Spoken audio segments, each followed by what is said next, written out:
Hi kindergartners, Mrs. Casper here. I will be recording our videos for our reading comprehension every week.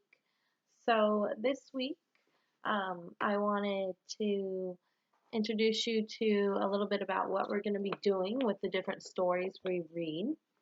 One thing that I do in my class is something called Notice and Wonder with every story we read. So while we're reading the story, I'll stop with my class and we'll talk about things we notice that are happening in the story, um, either in the pictures or in the words the author writes, what we're hearing. We also wonder. I wonder why someone or something is doing that in the picture. I wonder why the author said these things.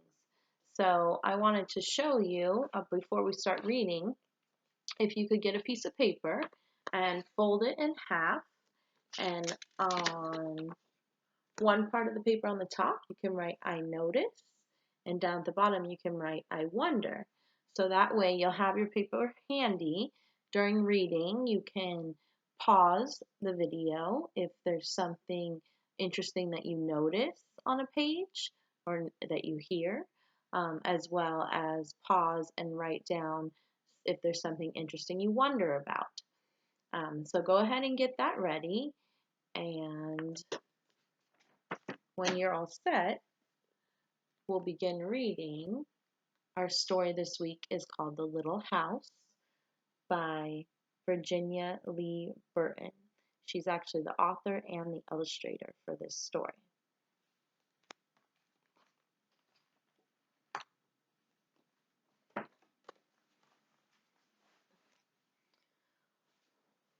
Once upon a time, there was a little house way out in the country. She was a pretty little house, and she was strong and well built. The man who built her so well said, "This little house shall never be sold for gold or silver, and she will live to see our great great grandchildren's great great grandchildren living in her." So I'll give you an example, since some of the other classes haven't practiced with Notice and Wonder before. Um, you might stop on this page. You might say, "Oh, I noticed that there's a family playing outside of the house." Or I noticed that a cat is running up the tree getting chased by the dog. Or you could say, "I wonder, who is this family?" Or I wonder why the man who built the house said that it will never be sold. So you could really think of endless things that you notice on the page and that you wonder. Um, so there's just an example, and we'll keep going.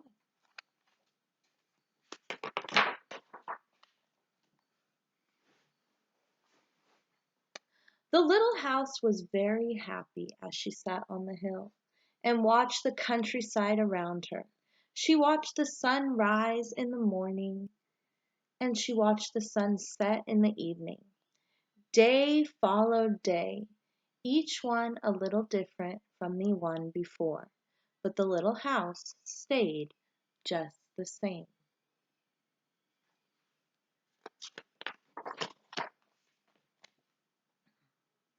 In the night she watched the moon grow from a thin new moon to a full moon, then back again to a thin old moon. And when there was no moon, she watched the stars. Way off in the distance, she could see the lights of the city. The little house was curious about the city and wondered what it would be like to live there.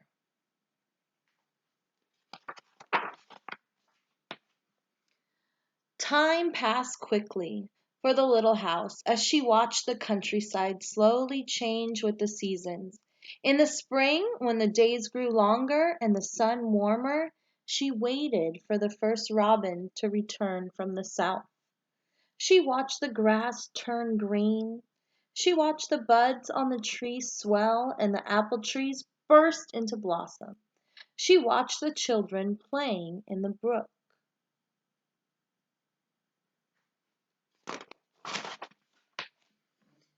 In the long summer days, she sat in the sun and watched the trees cover themselves with leaves, and the white daisies cover the hill. She watched the gardens grow, and she watched the apples turn red and ripen. She watched the children swimming in the pool.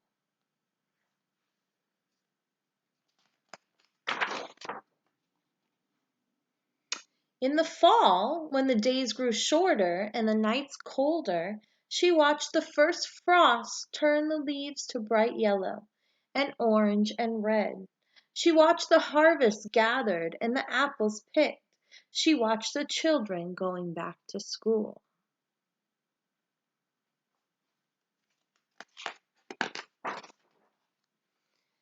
In the winter, when the nights were long and the days short, and the countryside covered with snow, she watched the children coasting and skating.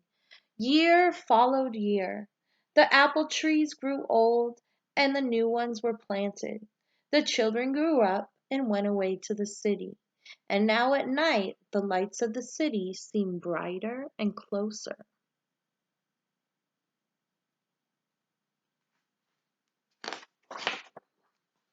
One day, the little house was surprised to see a horseless carriage coming down the winding country road. Pretty soon there were more of them on the road and fewer carriages pulled by horses. Pretty soon along came some surveyors and surveyed a line in front of the little house. Pretty soon along came a steam shovel and dug a road through the hill covered with daisies. Then some trucks came and dumped big stones on the road. Then some trucks with little stones. Then some trucks with tar and sand. And finally a steamroller came and rolled it all smooth, and the road was done.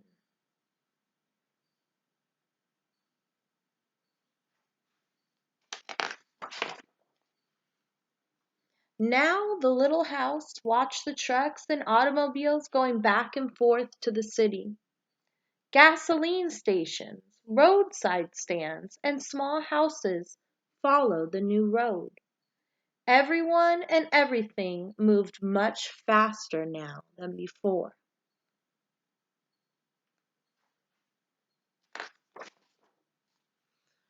More roads were made, and the countryside was divided into lots.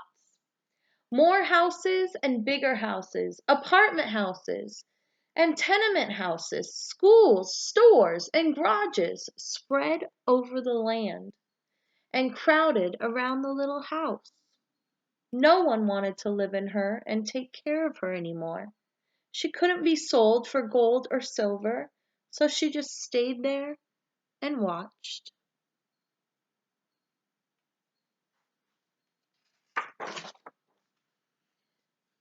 Now it was not so quiet and peaceful at night. Now the lights of the city were bright and very close, and the street lights shone all night.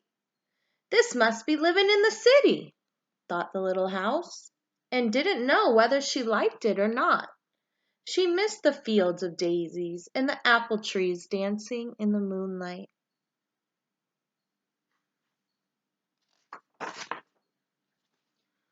Pretty soon there were trolley cars going back and forth in front of the little house. They went back and forth all day and part of the night. Everyone seemed to be very busy, and everyone seemed to be in a hurry.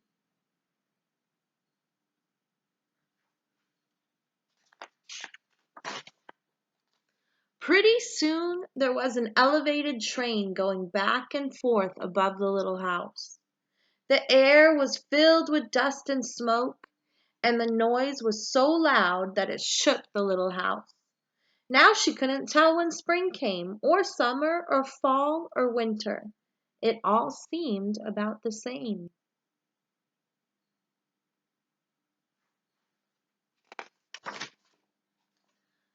Pretty soon there was a subway going back and forth underneath the little house.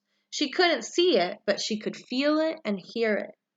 People were moving faster and faster. No one noticed the little house anymore. They hurried by without a glance.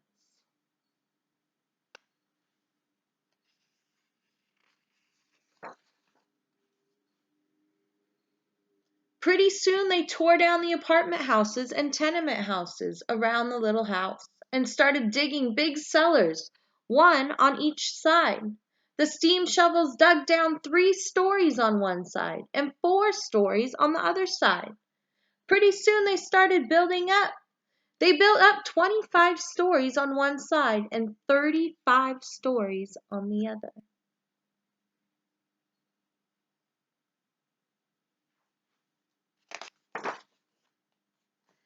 Now the little house only saw the sun at noon and didn't see the moon or stars at night at all because the lights of the city were too bright.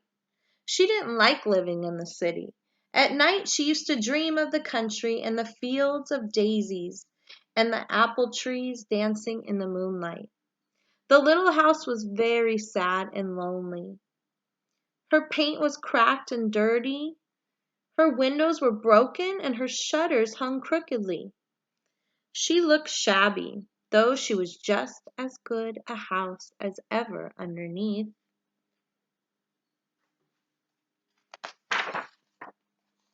Then one fine morning in spring, along came the great-great-granddaughter of the man who built the little house so well. She saw the shabby little house, but she didn't hurry. There was something about the little house that made her stop and look again. She said to her husband, "That little house looks just like the little house my grandmother lived in when she was a little girl. Only that little house was way out in the country, on a hill covered with daisies and apple trees growing around."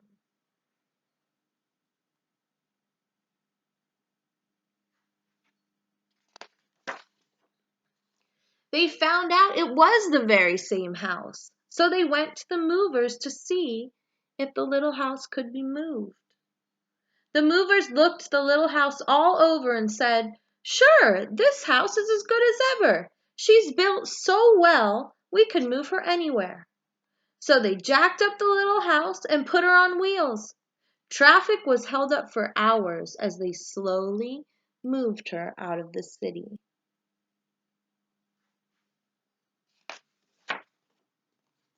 At first, the little house was frightened. But after she got used to it, she rather liked it. They rolled along the big road and they rolled along the little roads until they were way out in the country. When the little house saw the green grass and heard the birds singing, she didn't feel sad anymore. They went along and along, but they couldn't seem to find just the right place. They tried the little house here and they tried her there. Finally, they saw a little hill in the middle of a field and apple trees growing around. "There," said the great-great-granddaughter, "that's just the place." "Yes, it is," said the little house to herself. A cellar was dug on top of the hill, and slowly they moved the house from the road to the hill.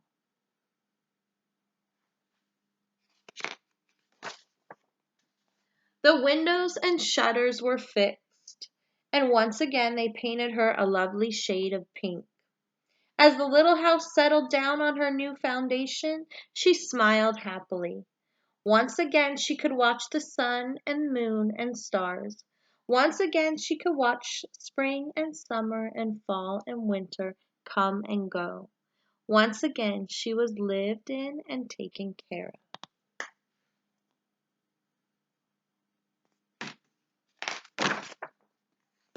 Never again would she be curious about the city. Never again would she want to live there. The stars twinkled above her. A new moon was coming up. It was spring, and all was quiet and peaceful in the country. So I hope that you came up with lots of notices, lots of things that you wondered about in the story, and go ahead and save this because I will be using it in my Zoom meeting tomorrow with Texas Longhorns. We can go ahead and share some of the things that we noticed, some of the things that we wondered. Um, as well, if you can take a picture and load it up to your class seesaw for all kindergartners, that would be really great to show us your awesome work. Thank you for listening. I'll see you soon.